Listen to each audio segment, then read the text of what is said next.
Hi, and welcome to another episode of Emerald Isle Vacation Home Specialist. I am your host, Dennis Richkovsky.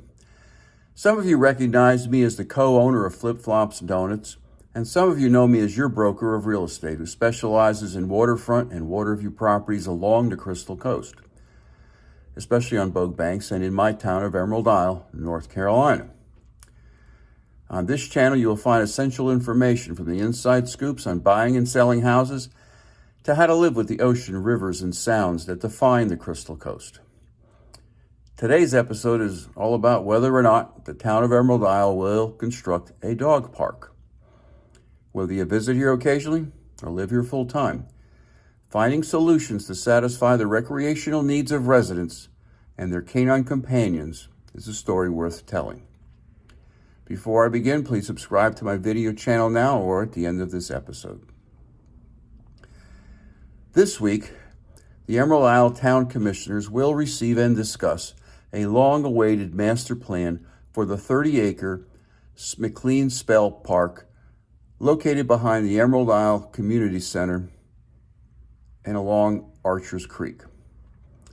The town bought the heavily wooded property, which was then zoned for multi-family residential development, for $3 million in 2017.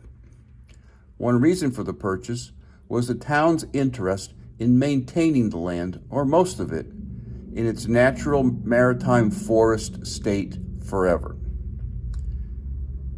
This idea dovetailed nicely with the Department of Defense, which was interested in preventing dense development in the flight path of planes that come and go from Bogue Field, a landing strip and training facility for the U.S. Marine Corps.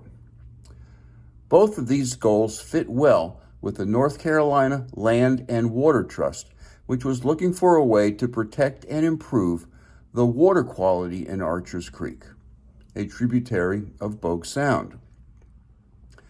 As a result of these synergistic reasons, the necessary funds for the purchase came together in a creative way.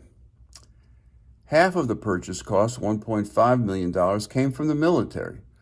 Another $500,000 came from the State General Assembly, and $545,000 came from the State Clean Water Management Trust Fund, now known as the North Carolina Land and Water Trust Fund.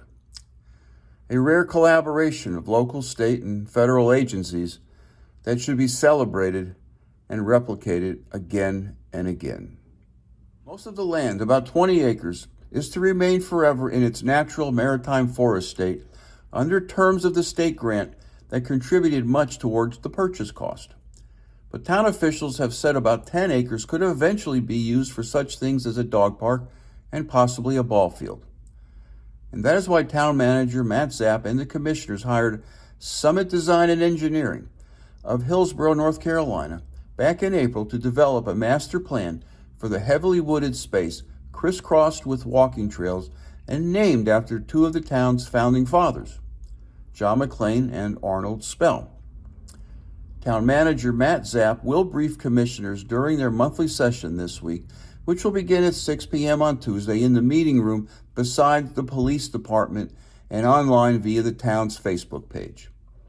The plan calls for minimal development in the park, including a dog park, safety updates for trails throughout the woods, a picnic shelter, and exercise stations along the trails, but no ball fields. Summit developed this plan by giving a survey to more than 1,200 residents in Emerald Isle. The vast majority wanted the park to be kept as natural as possible. Some did not want any development in the park at all. Many said there were plenty enough ball fields nearby in Western Park and nearby Cedar Point. In a meeting earlier this year, all 5 Emerald Isle commissioners expressed support for the residents' desire to maintain the park in its current state, dense maritime forest with walking trails. Seemingly, Summit listened. Its plan takes a minimal impact approach, with the goal of preserving existing vegetation while creating more passive recreation opportunities. The plan is broken down into 2 phases of implementation. Phase 1 takes place within the existing park boundary and will include an arborist report, trail updates, exercise stations, a dog park for small and large dogs, a water fountain, and a picnic shelter. Bogue Banks Water Corporation is now constructing a well in the park on a small piece of land it leases from the town, and that well would provide water for the dog park. Phase 2 will mostly take place outside of the McLean-Spell Park boundary, utilizing space at Blue Heron Park nearby, and includes an updated restroom facility and pickleball courts. Summit recommends that the town obtain an arborist report to examine the health of the maritime forest trees directly adjacent to the trails. Once the arborist report is done, other updates such as signage, erosion control, and new trail connections can be implemented. Constructing stairs on hills would minimize erosion on the sandy soil. Signage can function as wayfinding as well as environmental educational talking points, and boardwalks can help to minimize impact on any frequently flooding parts of the trail. In addition, the arborist report will identify any safety risks associated with low-hanging limbs or trees in poor health. However, Summit recommends that trees located off the trail, even if they are dead or dying, known as snags, should remain as is, since they provide important ecological benefits such as habitat for woodpeckers, bats, insects, fungi, and more.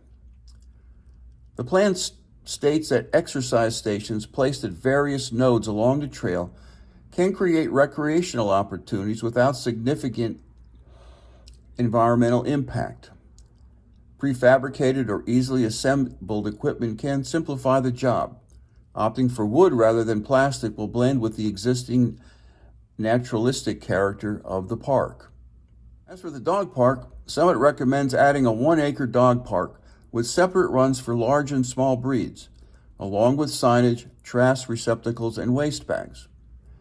By fencing in an area and not removing any healthy trees or performing major topographic work, the canine park can provide dogs with a perfect place to be off-leash, without significantly impacting the maritime forest or the enjoyment of the general public. Finally, Summit recommends the construction of a picnic shelter within the park so it can provide rest opportunities for park users. Summit recommends that this shelter could be used and sited near the main entrance, outside of the existing wetlands, and in a relatively cleared and level part of the park to best minimize its impact. In Phase 2 of the development, Summit recommends that the town upgrade the restroom facility in the adjacent Blue Heron Park in order to better serve the needs of users of both parks, and examine the possibility of constructing another pickleball court in Blue Heron, as well as a rain garden to buffer any runoff from entering Archer's Creek. The board is expected to act on the plan during its December meeting. And to learn more about how the town of Emerald Isle will develop or not develop its remaining tract of unspoiled maritime forest, subscribe to my newsletter by texting your email address to 919-308-2292, and subscribe to Emerald Isle Vacation Home Specialist on YouTube. Sign up for my blog on my website, www.eihomesforsale.com. Stay well and stay safe. So come on down. Please subscribe to my video channel below, and definitely return next week to the same bad channel at the same bad time of 9 a.m. on Thursday for another episode of Emerald Isle Vacation Home Specialist.